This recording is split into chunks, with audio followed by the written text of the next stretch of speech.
One of the things recently that's been very important to me that I'm reconnecting with is finding a new group of board members that are they're not actually on the board of trustees that run the nonprofit that I'm on, or that I run, but they're outside board members, kind of like mentors. People can look at me and my business, look what I'm doing, hear what I'm saying, and objectively see what I don't see and say, hey, look, you might see it this way, but those are your excuses, those are your complaints, but here's the reality, and maybe this is the direction you need to go in, or help me identify that. And that's always been helpful for me.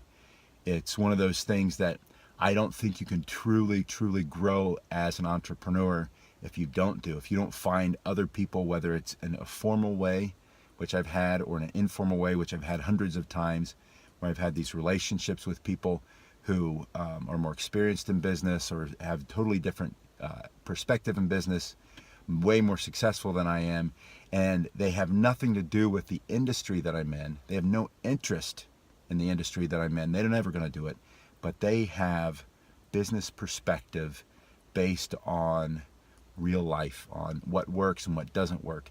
Either they're highly educated and they've employed themselves in that education in their business, or as a professional manager, or they're truly entrepreneurial and they've figured it out through trial and error, and they're not afraid to execute, and they're good at execution and being an operator, which I think you have to be a very good operator if you're going to be successful in business.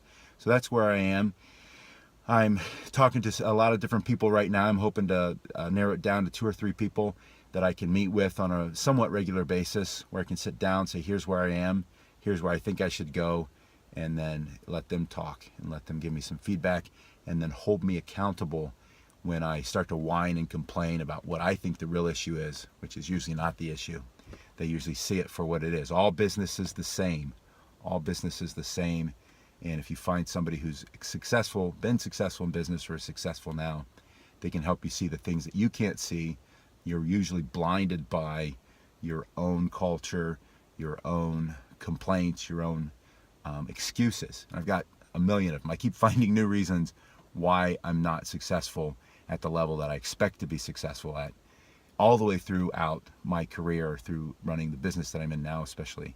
So finding somebody new allows me to shift, to completely shift, and then find a new direction, and then try new things to fail at. Or every once in a while, I become very successful at the things that I try. But I think you really have to go after a lot of things and be okay with failing, and become really good at continuing to keep picking yourself up, go again, go again, go again. And I don't even see them as failures. I don't even remember them half the time. Other people might point them out to me because they remember every single one, which is also a good tip. Watch who you share things with. Sometimes, as Dan Pena, one of my mentors, says, don't share them with the people closest to them. Only take them to your mentor. And as a high performance coach, he would know. So anyway, so I'm going to wrap this up. I'm going to run inside. I got to get back to work. I get to do one of the favorite things that I like to do during the week, which is to bring my son to work with me and involve him in the work that I do. So I hope to see you on the next podcast or vlog, depending on where you're seeing this. If you're listening to me on the podcast, or if you're watching me on YouTube or Facebook, please remember to hit like and share and leave me comments, and I'll talk to you soon.